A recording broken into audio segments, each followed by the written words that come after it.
올랐다 내렸다 올랐다 내렸다가 반복이 되면 굉장히 피로감이 누적이 돼요. 대출 이자는 계속 나가죠. 네. 경기가 더 안 좋아질 수도 있고 못 버티겠다 급매물로 던지는 순간 다른 사람도 던져요. 그럼 신기하게도 집을 사려는 매수자들은 안 들어와요. 안 사기도 그렇고 사기도 그런 그러니까. 상황이에요. 집주인이 가격을 살짝 올리잖아요. 그러면 거래가 잘 돼요. 처음에는 거부하거든요. 매수자들 기분 나쁘다 그러는데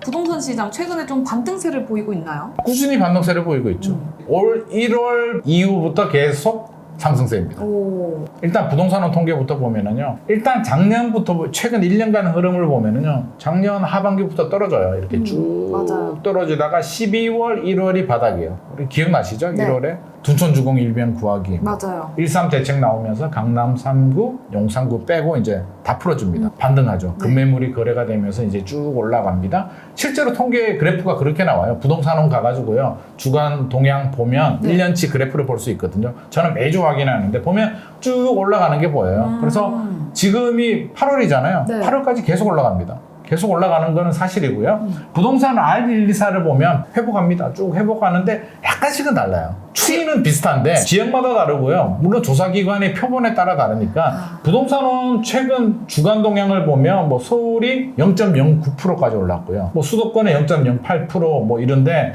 부동산 R124를 보면 0% 보합으로 나옵니다. 그러니까 추이는 올라가는데 최근 흐름이 한국 부동산은 조금 더 나오고 네. 부동산 124는 뭐 보합으로 나오고 KB 보면 뭐 마이너스도 있어요. 그래요? 마이너스도 있는데 추이는 낮은 마이너스에서 많이 올라온 어쨌든 마이너스. 우상향은 맞는데 어떻게든 우상향이고요. 강남 3구, 마포, 광진구, 뭐 성동구 인기 있는 지역들은 KB도 다 플러스고. 그래서 전체적으로 통계를 보면 다 회복을 하고 있다. 그러면 현장은 어떠냐? 저는 현장을 갈 때 제가 바쁘잖아요. 현장을 다 갈 수는 없고 네. 또 너무 더워요. 네, 너무 아, 덥죠. 요즘 임장하다가 쓰러질 것 같아요. 진짜. 38도예요, 38도. 생명의 위협을 느껴요. 햇살이 너무 뜨거워서 안 되겠다. 한 군데만 가자라고 해서 저는 한 군데 가는 게 잠실로 갑니다. 강남 3구, 송파구, 잠실로 가는데 제가 잠실 가는 이유는요.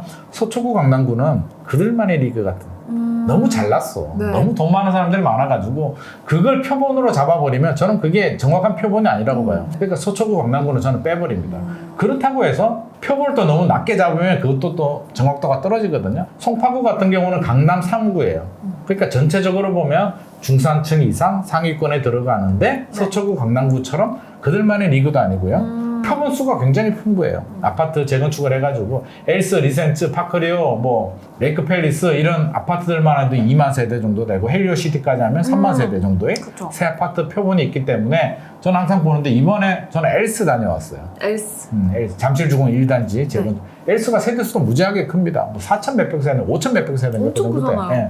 그리고 사실 지하철 여기 좀 가까워가지고 더워가지고 그냥 엘스만 갔는데 엘스만 봐도 충분합니다. 엘스가 2021년 9월, 10월 최고가가 전용 84 기준으로 27억 갔어요. 그게 몇 년도라고요? 2021년. 2021년에. 참고로 2012년도에는 8억, 9억 했습니다. 거의 세네 배가 좀- 3배 올랐죠. 와. 3배. 3배 올랐는데 올랐는 건 올랐는 거고 27억 가다가 작년에 금리가 올라갔었죠. 폭등하죠. 네. 집값 떨어집니다.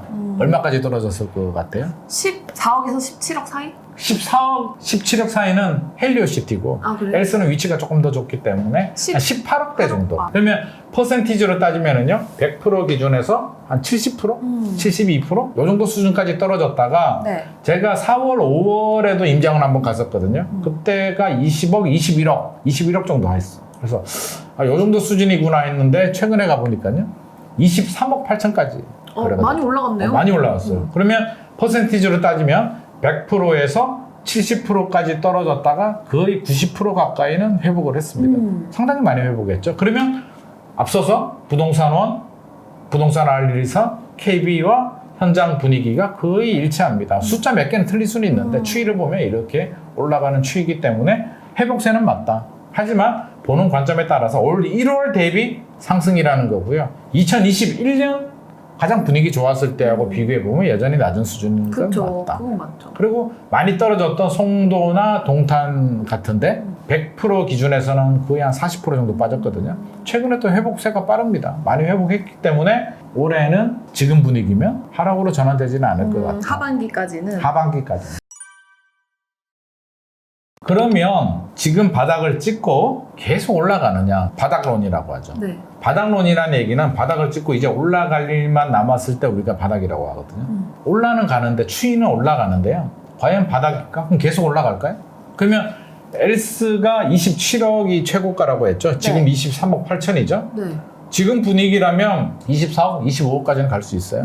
뭐 어떻게 분위기 좋으면 뭐 27억 갈 수도 있어요. 그러면 전고점을 뚫고 계속 올라가면 30억, 35억? 자, 엘스가 만약에 30억이 넘었다고 합시다. 잠실에 아주. 그러면 엘스보다 좋은 서초구 강남구에 있는 더 올라가겠죠. 아파트들? 네. 엘스가 2008년에 입주했으니까 15년 됐잖아요. 네.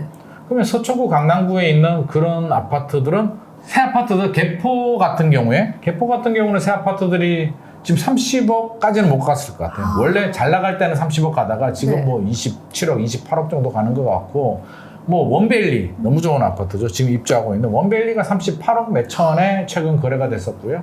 시세는 한 40억 가니까, 그러면 엘스가 27억이 최고가였다가 30억 가면 원벨리는 45억, 50억. 그러니까요. 그것도 당연히 전고점 뚫을 거 아니에요. 전고점 뚫어요. 원벨리 50억 가야 되면 나머지 지역들은 얼마가 가야 된다. 근데 그렇게 강남 3구가 올라가면 다른 지역들도 똑같이 같이 올라갈 수는 있는데 제가 볼 때는 지금 우리 소득 수준이나 네. 보면 그렇게 올라가기는 좀 힘들 거다. 2015년에서 2021년까지 7년이 올랐는데 네. 2022년 1년 조정되고 다시 또 랠리가 시작이 된다. 상승 랠리가 시작이 된다는 거는 상식적으로 맞지는 않다. 과거를 보더라도 많이 달렸으면 좀 쉬어가는 타이밍이 필요한데 우리 2020년, 2021년 집값 폭등했을 때 기억나시죠? 네. 그때가 저는 버블, 버블. 오버슈팅. 버블이라는 걸 우리가 부인할 수는 없을 것 같아요. 그게 버블이지 뭐가 버블이야. 그렇죠? 그러면 우리가 버블을 제거할 수 있는 방법은 두 가지가 있어요. 하나는 시간이 해결해 주는 방법. 시간이 지나면 우리 화폐 가치가 떨어지잖아요. 네. 10년 전 1억하고 지금 1억이 다르잖아요. 네, 그쵸. 10년 전 100만 원하고 지금 100만 원. 너무 다르죠. 지금 10만 원 가지고 4인 가족 외식도 못 하는데. 예전에는 10년 전에는 10만 원으로 일주일치 장을 봤어요. 그러니까 이게 화폐 가치가 떨어진 거거든요. 그러니까 시간이 지나면 2020년, 2021년은 버블이 끼었지만 시간이 지나면 이 버블이 점점 제거가 되죠. 그래서 시간이 해결해주는 방법이 있고요. 두 번째는 가격이 좀 떨어지는 방법이 있어요. 그러면 작년에 가격이 좀 떨어졌어요, 다행히. 네. 빨리 떨어졌는데 다시 회복해버리게 되면 이 가격 하락으로 인한 버블 제거가 사실은 조금 약해졌어요. 그러면 지금 여기서 계속 상승하는 거는 좀 무리다. 그리고 타임머신을 타고 과거로 가보면 우리 2008년, 2009년 글로벌 금융위기 때 네. 또 생각해보면 미래로 갈 수는 없는데 과거는 갈 수 있잖아요. 그때도 지금하고 굉장히 비슷해요. 2008년, 2009년도에 무슨 일이 있었냐면 글로벌 금융위기라는 거예요. 미국에서 서프라임 모기지론 사태가 터집니다. 리먼 브러더스라는 은행이 망해요. 네. 파산나요. 네. 미국이 경제 위기에 빠집니다. 뭐 미국이 기침하면 우리는 폐렴오지 그냥 넘어진단 말이에요. 그래서 집값이 폭락합니다. 2008년 하반기, 2009년 상반기 집값 폭락합니다. 그때 아찔아찔했습니다. 저는 대한민국 망하는 줄 알았어요. 진짜. 2008년에. 2008년 12월 종합주가가 천이 붕괴가 됐어요. 집값도 폭락합니다. 네. 너무 무서워가지고 저도 무섭더라고. 아니 이거 뭐야 단기간에 이거 어떡하지? 막 걱정했는데 회복하더라고요. 2009년도에 이제 금리도 빠르게 내리고 규제들도 풀어가지고 이제 V자 반등을 하죠. 떨어졌다 V자 반등합니다. 네. 지금 제가 앞서서 부동산 분위기 설명해 드렸잖아요. 네. 떨어졌다가 회복하고 있다고 했죠. 네. 그때도 떨어졌다가 이렇게 V자로 회복을 합니다. 똑같죠? 여기까지는 똑같아요. 네. 그러면 2009년 하반기 이후에 어떻게 됐냐는 거지. 어떻게 됐나요? 계속 올라갔을까요? 떨어졌죠. 올랐다 떨어졌다가 올랐다 떨어졌다가를 반복하다가 2011년, 2012년에 한 번 더 떨어집니다. 네. 2012년도에 거의 서울은 한 번 2차 하락 폭락 옵니다. 거의 3년 뒤쯤에. 네.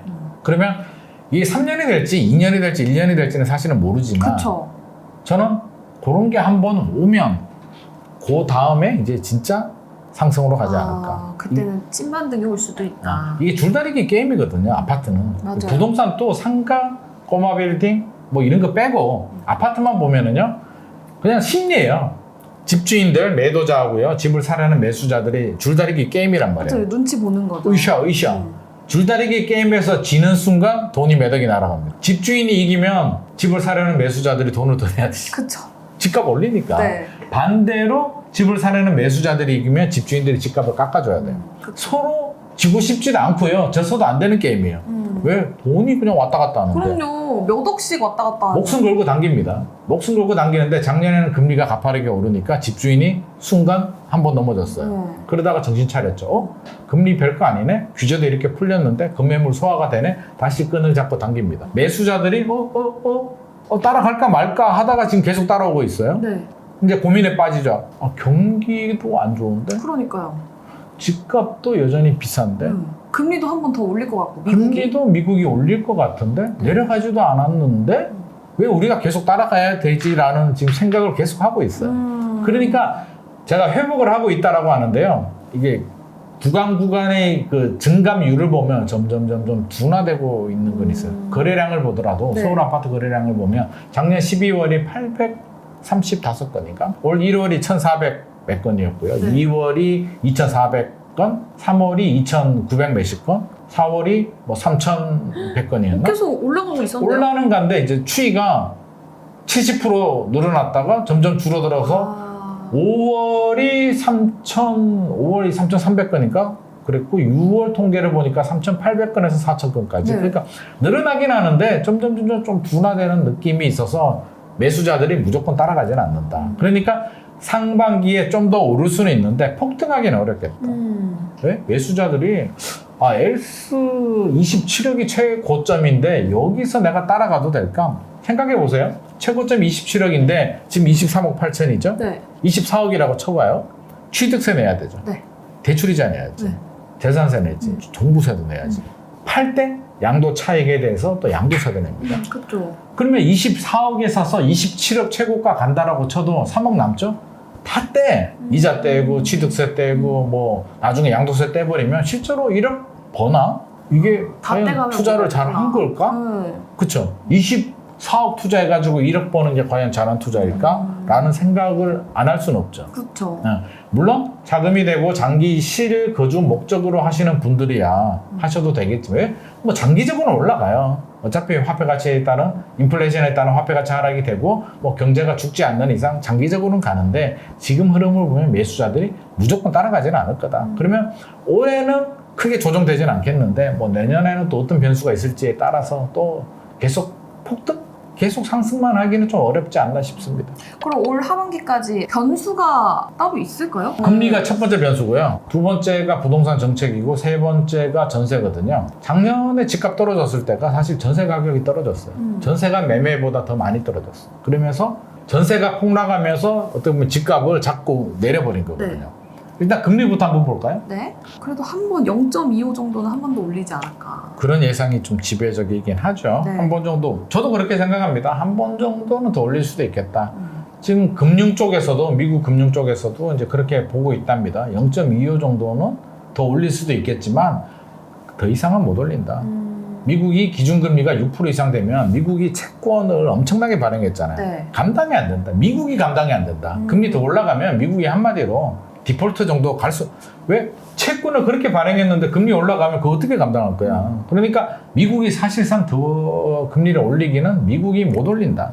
라는 의견이 굉장히 많고 저도 공감을 합니다. 네. 그러면 0.25 정도 더 올라간다는데 저도 베팅을 하는데 그러면 한국은행은 어떻게 될까요? 이것도 따라가기도 쉽지 않을 것 같은데. 제가 한국은행 총재라도 진짜 머리 아플 것 어떻게 해야 같아요. 돼요? 올리면 어떻게 될까요? 올리면 또 이제 부동산이 난리가 나겠죠. 난리가 나지. 이게 올리는 것 자체에 대한 불확실성이 네. 두렵거든. 야, 0.25 올리면 또 올릴 수도 있나? 안 올릴 줄 알았는데 이제 4번 연속 동결이었잖아요. 그렇죠. 그게 아니었어. 또 올라가. 라는 두려움, 불확실성 때문에 집값이 다시 하락으로 전환이 될 수도 있어요. 앞으로 더 올릴 수도 있는 거니까. 만약 그렇죠. 한 번 올리는 그러면- 게 아닐 수도 있잖아요. 맞아요. 그럼 하락으로 전환되면 부담스러울까요? 안 부담스러울까요? 국토부든 한국은행이든 부담스럽죠. 부담스럽지. 내년 4월에 뭐가 있어요? 총선 있죠. 총선이 중요하죠. 총선을 앞두고 집값이 하락한다? 그것도 안 되죠. 안 되지. 그럼 뭐 남은 규제를 풀어줘야 되는데 지금 풀어줘야 될 땐가? 굉장히 고민되고요. 반대로 금리를 내려버려요. 그럼 또 어떻게 돼요? 지금 또 집값이 회복하고 있는데 금리 내리는 순간 폭등하는 거 아니에요? 그럴 수 있어요. 시장의 수요자들이 야 드디어 금리 인하 시작됐다? 지금이 가장 좋은 타이밍이에요. 네네. 지금 안 들어가면 가격 올라가면 돈을 더 줘야 되니까 네. 마음이 급해. 막 들어가겠죠. 네네. 그럼 가격이 단기간에 큰 폭으로 상승할 수도 있습니다. 그것도 싫어. 한국은행이나 정부 입장에서는 폭등해도 안 되잖아요. 총선 앞두고 집값 올라봐. 그 뒷감당 어떻게 해요? 그쵸. 내려도 문제, 올려도 문제. 그렇다면 동결로 가야 되는데 미국이 한 번 더 올린다고 해서 저는 동결로 간다라고 생각합니다. 동결로 가는데 만에 하나 경제라든지 여러 가지 상황 때문에 한국은행이 0.25라도 올려야 된다면 한국은행 총재님이 엘리트거든요. 네. 천재거든. 네. 제가 얘기 들었기로는 완전 천재래요. 엄청난 사람이에요. 그러면 그분이 그런 걸 파악을 못할까? 그러면 제가 볼 때는요. 작년에도 금리가 올랐잖아요. 네. 지금 생각해 보니까 3.5%인데 경제 위기 오지 않았죠. 네. 작년에는 3% 넘어가면 난리가 났고 큰일 날 것처럼. 큰일 날 줄 알았어요. 저도. 대한민국 경제가 버티지 못한다고 제 주변에서도 많은 얘기를 그래요? 했는데 힘은 드는데도 지금 또 버티잖아. 네. 버티네?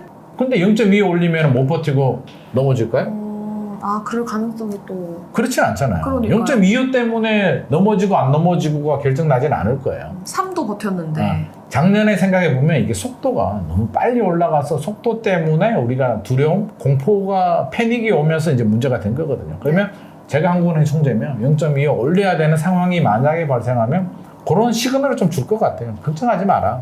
이런 이유 때문에 0.25를 올렸지만 우리가 시장 상황을 예의주시하고 있고 추가 금리 인상은 굉장히 보수적으로 주의해서 할 거니까 너무 두려워하지 마라 라는 신호를 주면 네. 아마 국민들도 크게 동요하지는 않을 것 같아요. 그러면 일단 금리 불확실성은 내년 총선 전까지는 저는 가급적이면 손 안 대거나 네. 혹시라도 올리면 그런 안심할 수 있는 시그널을 좀 주지 않을까. 총선 앞두고 자극 주기 싫어요. 그러면 두 번째 변수는 부동산 정책. 자, 부동산 정책이면 똑같아요. 괜히 규제 풀었다가 집값 오르면 문제. 네. 규제했다가 집값 떨어져도 문제. 그쵸. 그럼 정부 입장에서는 규제 손 안 대요. 그거 아무것도 안 해야 돼. 아무것도 안 해요. 아무것도 안 하고 할 수 있는 건 뭐? 1월에 해주기로 했는데 발표하고 안 한 거. 재건축 초과이익 환수 또는 실거주 의무 폐지. 네. 이런 거는 이제 국회에 발목 잡혀 있거든요. 그런 거는 국회에서 처리가 되면 나올 수는 있는데 네. 정부가 새롭게 추가하는 대책은 아니다. 그래서 우리가 그거를 착각하면 안 돼. 뉴스만 보면 실거주 의무 폐지, 뭐 초과이익 환수, 정부가 또 규제를 풀어주나가 아니라 네. 1월에 풀어주기로 한 거에 이제 풀렸다. 우리 그 시그널은 좀 정확히 알고 있어야 될 것 같고요. 저는 그거 나올 것 같아요. 뭐요? 내년 4월 총선 앞두고 시장에 자극을 주지 않으면서 민심의 표를 얻을 수 있는 게 뭐가 있을까? 그게 뭐예요? 제가 볼 때는 지역개발 호재들 있죠. 지하철 같은 거. 네.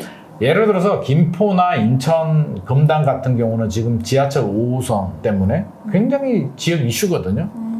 그 지역에서는 굉장히 중요해요. 거의 뭐 목숨 걸어야 되는 상황이에요. 그러면 그런 거를 좀 풀어줄 수 있는 뭔가 지하철 노선을 추가해 준다든지 속도를 좀 빨리 해준다든지. 그럼 민심 확 잡히죠. 근데 부동산 시장에는 영향 주지 않아. 그 지역에만 해당되는 그렇죠. 거죠. GTX도 마찬가지죠. GTX는 뭐 예비 타당성을 뭐 면제해 준다. 신규 노선 같은 경우에 뭐 추가 노선들 뭐 좀 빨리 해주겠다라고 하면 해당 지역에서 표심이 나올 수도 있기 때문에 그런 지역 개발 호재는 나올 수 있어도 규제를 풀거나 규제를 묶지는 않을 것이다. 그런 지역 개발, 지하철이라든지 GTX 그런 거는 저는 나올 수 있을 것 같아요. 총선 나올 수도 앞두고. 있는데 근데 총선 앞두고. 부동산 경기에 크게 영향을 주진 않을 것 같고. 그렇죠. 그 지역에만 일부 영향을 줄 수는 있겠죠. 전체 부동산 시장 판을 흔들 만한 그런 실수는 하지 않을 거로 보입니다. 그러면 세 번째 변수는? 세 번째 변수 전세. 그렇죠. 자, 세 번째 변수는 전세인데 전세가 하락하면서 집값도 떨어졌다고 했죠. 네. 그러면 최근에 이제 폭락을 주장하시는 분들도 있어요. 전세 가격이 더 떨어져가지고 네. 역전세가 생기고 더 폭락해가지고 집값이 또 한 번 폭락한다라고 이야기하시는 분들이 있는데 저는 전세 때문에 집값이 지금 폭락하지는 않으리라고 생각을 합니다. 왜냐하면 빠르게 회복은 못할 수는 있어요. 그래프를 보면 최근 그 조사 결과를 보면 우리 역전세가 생겼다는 게 역전세가 전세 가격이 떨어진 거거든요. 네. 계약을 했는데 새로운 계약자, 전세 계약자가 가격이 떨어져서 돈을 적게 주는 거예요. 그럼 집주인 입장에서는 돈이 부족하잖아요. 그렇죠. 돌려주지 못하는 게 네. 역전세거든요. 이 역전세가 발생하는 이유가 그럼 과거에 전세 가격이 높았다는 얘기죠. 언제까지? 2022년 상반기까지가 문제였어요. 그러면 시간이 지나면 2022년 하반기부터 떨어지잖아요. 네. 그러면 생각해보면 올 내년 상반기까지가 조금 문제될 수도 있고 그쵸? 네. 조금 문제될 수는 있는데 이미 많이 떨어졌어요. 그래서 추가로 하락될 가능성은 없고 내년 하반기 되면 오히려 아파트 같은 경우는 올라갈 수도 있겠다. 오히려. 전세가 떨어지는 건 두 가지 이유가 있습니다. 하나는 입주 물량이 많이 나올 때, 공급이 과잉이 될 때 떨어질 수도 있고요. 두 번째는 작년처럼 금리가 급등할 때 대출이자 부담 때문에 떨어질 수도 있는데 금리 뭐 크게 영향 안 줄 것 같아요. 입주 물량 내년 하반기 되면 강남도 줄어들고요. 서울도 입주 물량 많이 줄어듭니다. 그러니까 입주 물량도 줄어들고 이미 많이 떨어졌다고 했죠. 개포 예를 들면 올 3월에 개포자의 프레지던스가 입주합니다. 전용 84가 아파트 대규모 아파트가 입주하면 한 6개월에서 8개월 전에 입주장이 시작이 돼요. 왜? 전세 맞춰야 되니까. 네. 생각해보면 그렇죠? 내 집이 있는데 6개월 후에 아파트 입주하는데 바로 전세 공고 내면 바로 세입자가 들어올까요? 아니요. 아니잖아. 물량이 넘쳐 흐르는데 미리미리 해야지. 그러니까 올해니까 2022년 작년 8월 이전에만 하더라도 개포 쪽에 새 아파트 전세가 18억 갔었거든요. 전용 84가. 네. 입주 물량이 나오니까 3,300세대 개포자의 프레지던스 물량이 쏟아지니까 11억에서 13억까지 떨어졌거든요. 물론 금리 인상하고 맞물려서 떨어졌죠. 최근에 보니까 좀 많이 회복했더라고요. 그러니까 원베일리 입주 물량이 지금 나오고 있어요. 네. 그쪽에 지금 약세야. 근데 그것도 입주 물량이 지나면 소화가 되면 또 올라가겠죠. 마지막 고비가 올 11월에 개포주공 1단지 재건축한 DH 퍼스트 아이파크 6,700세대. 그게 고비예요. 11월에. 11월에. 그러면 아마 늦어도 내년 3월 아니면 내년 상반기까지는 조금 그럴 수는 있는데 하반기 넘어가면 다 끝납니다. 그 얘기는 전세 가격 이미 많이 떨어졌고요. 빠르게 단기간에 뭐 올 하반기에 전세가 이렇게 폭등할 가능성은 거의 없는데 네. 그렇다고 폭락할 가능성도 별로 없다. 이미 많이 떨어졌고 추가 물량도 잘 안 나오기 때문에 한 1년 정도 지나면 저는 역전세 문제 다 해결될 것 근데 같습니다. 최근에 또 전세 가격 조금씩 오르고 있다 올라가고 하지 않았어요? 있어요. 맞아요. 그렇죠. 네, 조금씩 올라가고 있어요. 입주 물량이 많이 나오는 곳들은 주춤하고 있는데 아파트는 전세 가격이 조금씩 올라가요. 왜냐면 왜 올라가냐면 세입자가 계산을 해보니까 네. 전세 가격은 일단 떨어졌죠. 네. 작년이나 재작년보다는 떨어졌죠. 월세는 안 떨어졌어요. 네. 월세 오히려 조금 올라갔어요. 그러니까 계산기 두들겨 보니까 금리가 작년보다는 좀 떨어졌거든요. 야, 대출이자가 생각해 보니까 대출이자고 월세 계산해 보니까 전세는 떨어졌잖아요. 네. 떨어진 가격에 대출을 받은 금액 이자하고 월세는 그대로야. 야, 월세가 지금 더 비싼데? 따지고 보니까. 그러니까 아파트 전세로 가고 있고 빌라 오피스텔 같은 경우는 이제 깡통 전세, 전세 사기가 많이 생기니까 불안하잖아요. 월세로 가든지 차라리 안전한 아파트로 가자라고 해서 소형 아파트들은 전세가 지금 오르고 있는 상황입니다. 알겠습니다. 금리, 정책, 그리고 전세까지 짚어보면 하반기까지 변수를 이렇게 세 가지 짚어보면 된다는 거죠? 네네. 근데 최근에 뭐 경기 안 좋아졌다. 그리고 우리가 방송 시작하기 전에도 소장님께서 저한테 경기 진짜 안 좋다라고 말씀을 주셨잖아요. 안 좋죠. 네. 근데 아파트 가격이 이렇게 잘 받쳐주는 이유는 따로 있나요? 오히려 조금 반등세를 보이고 있다고 말씀 주셨는데. 아, 경기가 안 좋은데 아파트 가격이 왜 안 떨어지냐고? 네. 경기가 안 좋을 때는 무조건 떨어질까요? 여러 가지 요소 중에 한 개인 거지. 그러니까 아파트가 경기하고 1대1 관계는 아니잖아요. 네. 그러니까 아파트의 그러니까 심리라고 했죠. 줄다리기 게임에서 집주인과 집을 사려는 매수자들 간의 심리 게임에서 여러 가지가 있어요.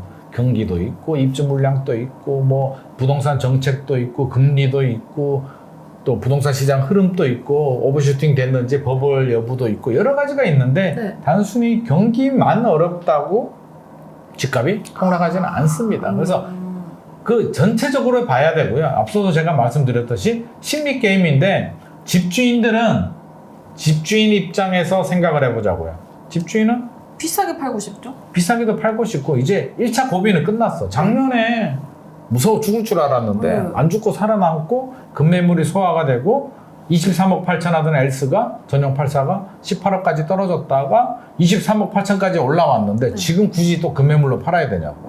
물론 집주인들도 불안은 해요. 아, 여기서 더 올라갈까? 어떻게 될까? 불안은 하지만 절대 23억 8천 거래가 됐는데 21억에 던지고 싶은 주인은 없죠. 그렇죠. 그러니까 집주인들은 급매물로 내고 싶지 않고요. 집을 사려는 매수자들은 21억에 나오면 살 것 같아. 지금 기분에서. 근데 23억 8천에 집주인들이 급매물로 던지지가 않는데. 그러니까 매수자들도 안 사기도 그렇고 사기도 그런 그러니까요. 상황이에요. 그러니까 지금 거래량이 폭발적으로 늘어나진 않아요. 그러니까 이 정도 수준에서 소폭 약간씩 조금 늘어날 수는 있는데 이게 내년, 후내년, 2, 3년이 계속 이렇게 올라갈지에 대해서는 저는 그렇지는 않을 것 같습니다. 우리가 예상하지 못하는 또 다른 변수들, 아까 경기가 더 안 좋아질 수도 있고요. 네. 더 안 좋아져서 우리 심리에 또 영향을 줄 수도 있죠. 기업들이 막 부도나고 아니면 이 분양이 다시 늘어나면서 PF 대출이 문제가 되면서 금융시장이 흔들리며 네. 또다시 영향을 줄 수도 있죠. 어떤 변수가 생길지는 몰라요. 과거에 우리 2009년도에서 이체가 앞서서 2011년, 12년에 한 번 더 떨어졌다고 했을 때 그때도 경기가 좋지는 않았어요. 글로벌 금융위기 오고 회복은 했지만 경기도 안 좋고 집주인들이 또는 시장에서 피로감이 굉장히 많이 누적이 됐고 근데 집주인들 입장에서는요. 집값이 사실은 안 올라가면 손해요.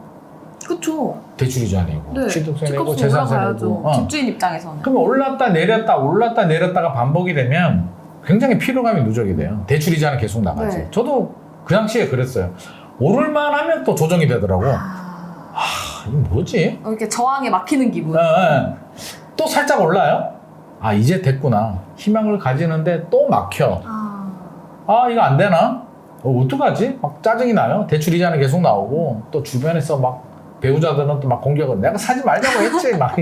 막 이런 현상이 발생한단 말이에요. 네. 그러면 한 3년 차 접어드니까 굉장히 필요하더라고요. 이거 내가 진짜 계속 내가 이렇게 해야 돼? 라는 생각이 들어요. 네. 그러면 뭔가 정책적으로 실수를 하거나 금리가 오르거나 뭐 대외적인 변수가 생기면 한번 못 버티겠다 라고 하면서 금매물로 던지는 순간 내가 금매물로 던지면 다른 사람도 던져요. 네. 그럼 신기하게도 집을 사려는 매수자들은 안 들어와요. 왜요? 더 떨어질 것 같아서? 사람 마음이요. 떨어지는 칼날 잡지 않거든요. 실제로 현장에서 거래할 때도 집주인이 가격을 살짝 올리잖아요. 네. 그러면 거래가 잘 돼요. 처음에는 거부하거든요. 매수자들 기분 나쁘다 그러는데 3일이 지나서 와보니 강남에 재건축이 많은 이유가 신도시 개발을 했기 때문에 많은 거고요. 이 많이 나올수록 사업성은 굉장히 좋다. 부동산 시장을 판단하실 때 전세 대출에 대한 정부의 양태를 잘 봐야 돼요. 성실히만 열심히 사는 사람들이 부자가 되기는 어려운 경우가